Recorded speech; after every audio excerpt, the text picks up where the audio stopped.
Hey guys, thank you for joining us again, Car System Installation. Today we're going to show you a backup camera installed on a small moving truck. We have the Unicell box in here, and we have our camera wide angle still just on the top in here. And now we're going to go and show you the screen. We've used the 7-inch screen, mounted that on the top of the liner. It's a GMC. Put the ignition on, put the vehicle in reverse, and we can see here we can see the step in here. We can see to the back. This camera actually has a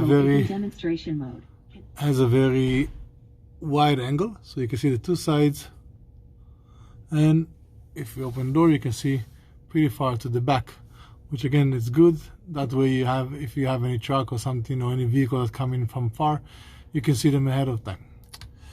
For backup cameras for trucks and other vehicles, you can always find us at Car System Installation. Subscribe to our channel and we'll see you next time. Have a great day.